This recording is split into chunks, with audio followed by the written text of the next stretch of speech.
Hello students, మనం start చేసినటువంటి prelims సిరీస్లో ఈ క్లాస్ వచ్చేటప్పటికి ఇంటర్నేషనల్ రిలేషన్స్ అండ్ దాంతో పాటుగా ప్లేసెస్ ఇన్ ద న్యూస్, ఈ రెండింటికి సంబంధించినటువంటి క్లాసెస్ చూద్దాం.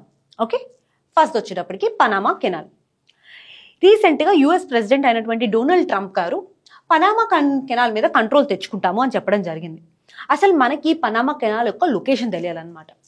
సో ఒక్కసారి దీని లొకేషన్ చూసుకున్నట్టయితే నార్త్ అమెరికన్ కాంటినెంట్ అండ్ దాంతో పాటుగా సౌత్ అమెరికన్ కాంటినెంట్కి మధ్యలో ఉంటుందన్నమాట. సో నార్మల్గా ఒకవేళ ట్రాన్స్పోర్టేషన్ చేయాలి అంటే పనామా కెనాల్ లేకుండా ఈ మొత్తం కాంటినెంట్ సౌత్ అమెరికన్ కాంటినెంట్ చుట్టూ తిరిగి రావాల్సి ఉంటుంది. కానీ ఇక పనామా కెనాల్ ద్వారా ట్రాన్స్పోర్టేషన్ టైం అనేది తగ్గుతుంది.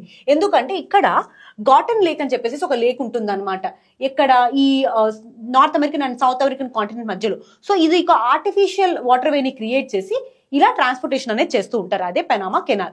ఓకే, నెక్స్ట్ వచ్చేటప్పటికి ఇది అట్లాంటిక్ ఓషన్ అండ్ దాంతో పాటుగా పసిఫిక్ ఓషన్, ఈ రెండు ఓషన్స్ ని కనెక్ట్ చేస్తుంది. ఇది పనామా కెనాల్ గురించి. ఓకే, నెక్స్ట్ వచ్చేటప్పటికి గల్ఫ్ ఆఫ్ మెక్సికో. రీసెంట్ గా గల్ఫ్ ఆఫ్ మెక్సికోని గల్ఫ్ ఆఫ్ అమెరికాగా మార్చాలి అని చెప్పేసి కొన్ని ప్రపోజల్స్ ఉన్నాయి. ఒక్కసారి మనం ఈ గల్ఫ్ ఆఫ్ మెక్సికో యొక్క లొకేషన్ చూద్దాము. ఒక్కసారి Gulf of Mexico boundary countries చూస్తే యుఎస్ఏ, మెక్సికో అండ్ దాంతో పాటు క్యూబా, ఈ మూడు కంట్రీస్ చుట్టూ ఉంటుందన్నమాట. ఈ గల్ఫ్ ఆఫ్ మెక్సికో చుట్టూ ఈ మూడు కంట్రీస్ ఉంటాయి. And two important rivers drain చేస్తాయి ఇందులోకి, ఒకటి రియో గ్రాండే అండ్ ఇంకోటి మిసిసిప్పి రివర్. ఈ రెండు ఇంపార్టెంట్ రివర్స్ కూడా ఈ గల్ఫ్ ఆఫ్ మెక్సికోలోకి డ్రైన్ చేస్తాయి. అండ్ ఇంకో విషయం ఏంటి అంటే ఇది స్ట్రైట్ ఆఫ్ ఫ్లోరిడా అండ్ దాంతో పాటుగా ఇంకా ఈ కరేబియన్ సీ, దీని ద్వారా అట్లాంటిక్ ఓషన్ లోకి ఈ గల్ఫ్ ఆఫ్ మెక్సికో యొక్క కనెక్షన్ ఉంటుందన్నమాట. ఇది ఒక లార్జ్ కాంటినెంటల్ షెల్ఫ్. ఇక్కడ నేచురల్ గ్యాస్ రిసోర్సెస్ కానివ్వండి, ఆయిల్ గ్యాస్ కానీ ఆయిల్ రిసోర్సెస్ కానివ్వండి, ఫిషరీస్ కానివ్వండి, ఏవైనా సరే ఎక్కువగా దొరికే అవకాశం ఉంటుంది. And they are also prone to hurricanes. Okay, next Philadelphi corridor. Last year మొత్తం న్యూస్ లో చాలా సార్లు మనకి ఫిలడెల్ఫీ కారిడార్ గురించి చూడడం జరిగింది అనమాట. ఒక్కసారి దీని లొకేషన్ చూద్దాము. ఫస్ట్ మనకి చూసినట్టయితే ఇజ్రాయిల్ ఉంది కదా, ఇజ్రాయిల్ దగ్గర ఉన్నటువంటి గాజా స్ట్రిప్. ఇక్కడ ఈ గాజా స్ట్రిప్ నుంచి ఈజిప్ట్ లో ఉన్నటువంటి సెనాయ్ పెన్యూన్సులాకి కనెక్ట్ చేసేదే ఈ ఫిలడెల్ఫీ కారిడార్.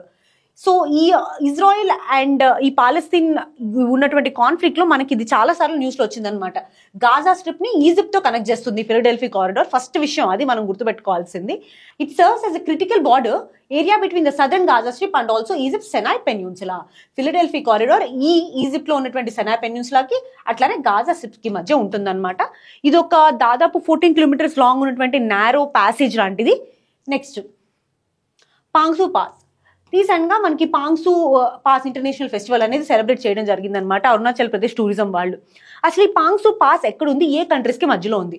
పాంగ్సు పాస్ చూసినట్టయితే అరుణాచల్ ప్రదేశ్ కి అండ్ మయన్మార్ కి మధ్య బార్డర్ లో ఉంటుంది అనమాట.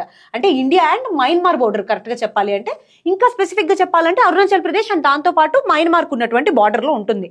అండ్ పాంగ్సు అనే పేరు ఎందుకు వచ్చిందంటే అక్కడ దగ్గరలో మయన్మార్ లో ఒక పాంగ్సు అనే విలేజ్ ఉంటుంది, సో దాని పేరు మీద వచ్చిందనమాట. సో ఇక్కడ ప్రీవియస్ గా జరిగినటువంటి కల్చరల్ ఎక్స్చేంజ్ కానీ బార్డర్ ట్రేడ్ కానీ దీనికోసం ఈ పాంగ్సు ఫెస్టివల్ అనేది సెలబ్రేట్ చేసుకుంటాము. మనం గుర్తుపెట్టుకోవాల్సిందే ఈ పాంగ్సు పాస్ యొక్క లొకేషన్ ఎక్కడ, అరుణాచల్ ప్రదేశ్ అండ్ దాంతో పాటు మయన్మార్ కి మధ్యలో ఉంటుంది. Okay, next world's largest hydro power dam. Recent గా చైనా ఈ వరల్డ్ లో లార్జెస్ట్ హైడ్రో పవర్ డ్యామ్ ని కన్స్ట్రక్ట్ చేయాలి అని ఒక ప్రపోజల్ పెట్టడం జరిగిందనమాట. సో ఎక్కడ టిబెట్ లో ఉన్నటువంటి మెక్డాగ్ రీజన్ లో ఇది కన్స్ట్రక్ట్ చేయాలి అని చూస్తున్నారు. అండ్ చైనాలో ఇప్పటికే లార్జెస్ట్ డ్యామ్ ఉంది, అదేంటంటే 3 గార్జెస్ డ్యామ్ అంటారు. సో ఈ 3 గార్జెస్ డ్యామ్ కన్నా 3 times మోర్ కెపాసిటీ ఉన్నటువంటిది అనమాట.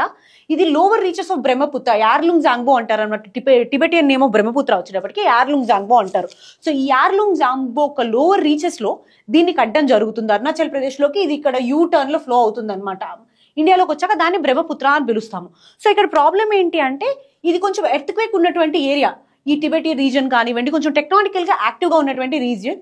సో ఇలాంటి వాటిలో అంత పొటెన్షియల్ తో హైడ్రో పవర్ కట్టినప్పుడు రేపొద్దున ఫర్దర్ గా మనకి ఇండియాకి కూడా ప్రాబ్లమ్స్ ఉంటాయి అనమాట, ఎర్త్క్వేక్స్ లాంటివి. అండ్ దాంతో పాటు ఈ వాటర్ ఫ్లో ఒక డిస్ట్రప్షన్, ఎకలాజికల్ బయోడైవర్సిటీ తెలిసిన విషయం ఇంకా. అండ్ దాంతో పాటు చైనా ఇండియాకి వచ్చినటువంటి వాటర్ మీద కంట్రోల్ తెచ్చుకోగలదు అనేటటువంటి ఒక కన్సర్న్ కూడా ఉంది. Next quad grouping. సో ఒక్కసారి మనం రీసెంట్ గా క్వాడ్ కూడా చాలా న్యూస్ లో ఉంది. ఒకసారి క్వాడ్ గురించి చూద్దాం. క్వాడ్ అంటే 4 కంట్రీస్ ఉంటాయి మెంబర్స్. ఎవరు? Australia, India, Japan and USA. ఈ 4 కంట్రీస్ క్వాడ్ లో ఉంటాయి అనమాట. ఇది ఒక informal strategic partnership. So annual గా వీళ్ళు యాన్యువల్ క్వాడ్ లీడర్స్ సమిట్స్ అని చెప్పి చేసుకుంటారు. అండ్ ఫారెన్ మినిస్టర్స్ మీటింగ్స్ కూడా ఉంటాయి క్వాడ్ కింద. సో ఒక్కసారి క్వాడ్ చూసుకున్నట్టయితే ఎప్పుడు ఫామ్ అయింది? ఫస్ట్ 2004 లో ఫామ్ అయింది అనమాట. ఇంకొక ఇంపార్టెంట్ ఈవెంట్ ఏంటంటే 2008 నుంచి 12 మధ్యలో ఆస్ట్రేలియా అనేది కొంచెం విత్డ్రా అవడం జరిగింది. కానీ 2017 నుంచి మళ్ళీ క్వాడ్ అనేది యాక్టివ్ గా ఉంది. ఓకే, నెక్స్ట్ ఇది united nations disengagement observer force, UNDOF అంటారనమాట. ఈ ఫోర్స్ ఏంటిది? అది united nations disengagement observer force. Recent గా united nations secretary general brigadier Amitabh Jha గారికి ట్రిబ్యూట్ పే చేశారు ఆయన గోలన్ హైట్స్ లో సర్వ్ చేసినందుకు. అండ్ ఈ UNDOF కింద ఈయన సర్వ్ చేశారనమాట. ఒక్కసారి united nations disengagement observer group గురించి చూద్దాము. సో దీనికి హెడ్ క్వార్టర్స్ వచ్చేటప్పుడు క్యాంప్ ఫోరర్ లో ఉంటాయి. అంటే గోలన్ హైట్స్ యొక్క సిరియన్ సైడ్ లో క్యాంప్ ఫోరర్ అని ఉంటుంది, అక్కడ దీని హెడ్ క్వార్టర్స్ ఉంటాయి అనమాట. అండ్ UNSC రిజల్యూషన్ 350 కింద దీన్ని 1974 లో ఎస్టాబ్లిష్ చేయడం జరిగింది. సో బేసిక్ గా ఈ ఇజ్రాయెల్ అండ్ సిరియన్ ట్రూప్స్ కి ఒక ఏరియా ఆఫ్ సపరేషన్ ఉంది కదా, అక్కడ పీస్ మెయింటైన్ చేయడానికి, సీజ్ ఫైర్ మెయింటైన్ చేయడానికి. అండ్ ఈ UNDOF కి మనకి చూసినట్టయితే లార్జెస్ట్ మిలిటరీ కాంట్రిబ్యూటర్ ఇండియానే. ఓకే, నెక్స్ట్ వచ్చేటప్పటికి crossroads of peace initiative. Recent గా ఏంటి అంటే ఈ crossroad of peace initiative కూడా మనకి బాగా న్యూస్ లో ఉంది. సో అసలు ఎందుకు? అర్మేనియా అనే కంట్రీ ఉంది కదా, ఆ కంట్రీని నైబరింగ్ కంట్రీస్ కి ట్రాన్స్పోర్టేషన్ కోసం అని చెప్పనమాట. అంటే రీజనల్ ట్రాన్స్పోర్ట్ కనెక్టివిటీని పెంచడానికి. ఏ కంట్రీస్ కి? టర్కీ, అజర్బైజాన్, ఇరాన్ అండ్ జార్జియాకి. ఈ 4 కంట్రీస్ కి ట్రాన్స్పోర్టేషన్ ఫెసిలిటీస్ అర్మేనియా నుంచి పెంచడానికి ఈ cross roads of peace initiative తీసుకురావడం జరిగింది. సో దీని మెయిన్ ఉద్దేశం ఏంటంటే కాస్పియన్ సీ నుంచి మెడిటేరియన్ సీ వరకు కనెక్ట్ చేయడం, అట్లానే ఈ పర్షియన్ గల్ఫ్ నుంచి బ్లాక్ సీకి కనెక్ట్ చేయడం అనమాట. So that more efficient transportation links అనేవి వస్తాయి.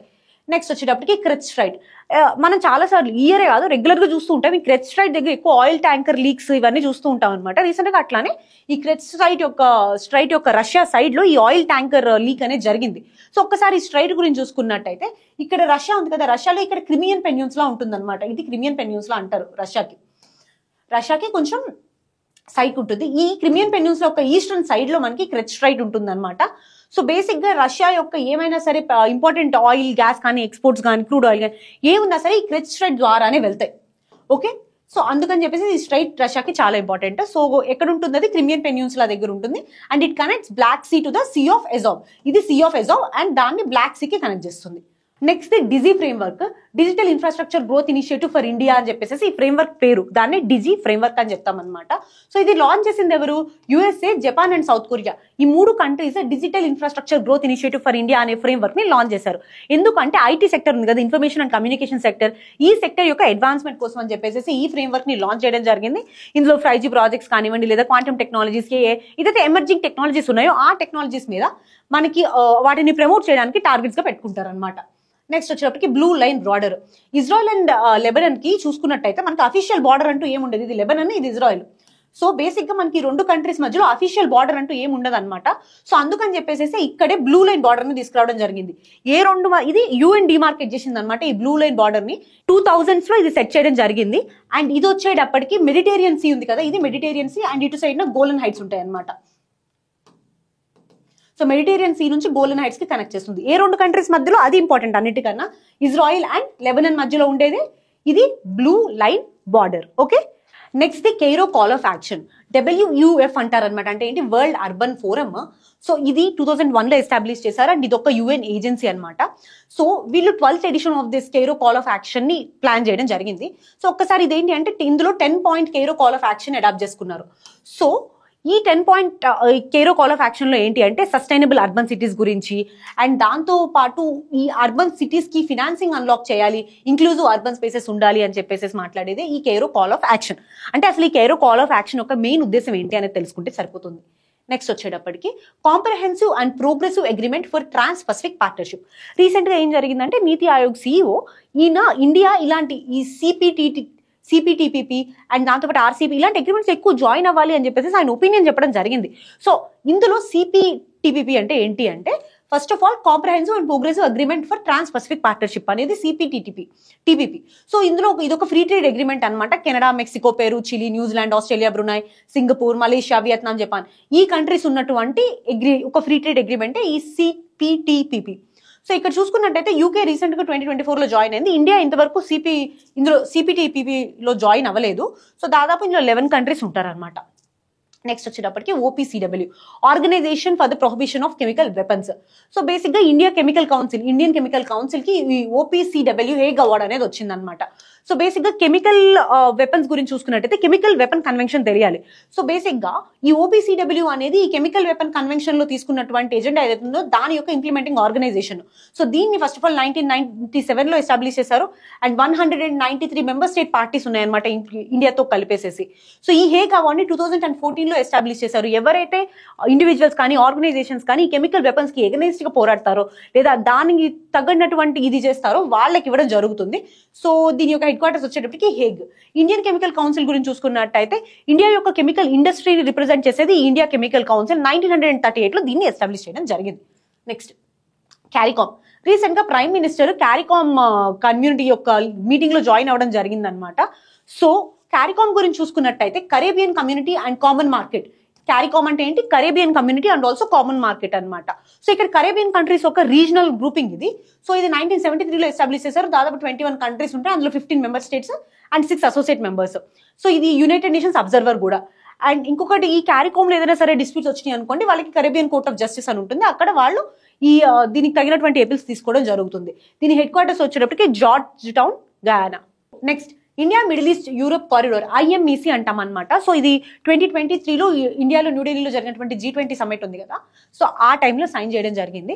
సో బేసిక్ గా IMEC గురించి మనం చూసుకున్నట్టయితే దీనికి 2 కారిడార్స్ ఉంటాయి. ఒకటి ఈస్ట్ కారిడార్, ఇంకోటి నార్త్ కారిడార్ అనమాట. ఈస్ట్ కారిడార్ వచ్చేటప్పటికి ఇండియా నుంచి అరేబియన్ గల్ఫ్ కి కనెక్ట్ చేస్తుంది. అండ్ ఆ తర్వాత నార్థన్ కారిడార్ వచ్చేటప్పటికి ఈ గల్ఫ్ నుంచి డైరెక్ట్ గా యూరోప్ కి కనెక్ట్ చేస్తుంది అనమాట. సో ఇందులో electricity cable, hydrogen pipeline ఇవన్నీ ఉంటాయి. అండ్ సిగ్నేటరీస్ వచ్చేటప్పటికి India, US, Saudi Arabia, UAE, European Union, Italy, France and Germany దీని సిగ్నేటరీస్ గా ఉన్నాయి. ఓకే, నెక్స్ట్ వచ్చేటప్పటికి association of South East Asian nations, ASEAN regular గా న్యూస్ లోనే ఉంటుంది. ఒక్కసారి ఇక్కడ చూసుకున్నట్టయితే ప్రైమ్ మినిస్టర్ రీసెంట్ గా 21st ఆసియాన్ ఇండియా సమిట్ లో పార్టిసిపేట్ చేశారనమాట. ఇది ఎక్కడ జరిగిందంటే వియత్నాం లో జరిగింది. అండ్ దీన్ని ఫస్ట్ ఆఫ్ ఆల్ ఆసియాన్ 1967 లో బ్యాంకాక్ లో ఎస్టాబ్లిష్ చేశారనమాట.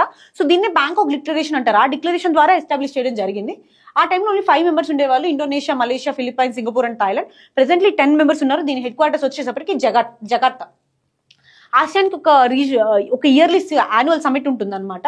So every year ASEAN members అనే వాళ్ళు మీట్ అవుతూ ఉంటారు అండ్ డిస్కస్ చేస్తూ ఉంటారు. ఇంకా దాంతో పాటు ఆసియాన్ రీజనల్ ఫోరం అని ఉంటుంది అనమాట. అంటే ఆసియాన్ చుట్టుపక్కల ఉన్నటువంటి కంట్రీస్ ఉంటాయి కదా, ఈ కంట్రీస్ అన్నిటికీ ఉన్నటువంటి రీజనల్ ఫోరం ఇది. సో ఇండియా దీంట్లో 1996 లో జాయిన్ అయింది. Okay, thank you.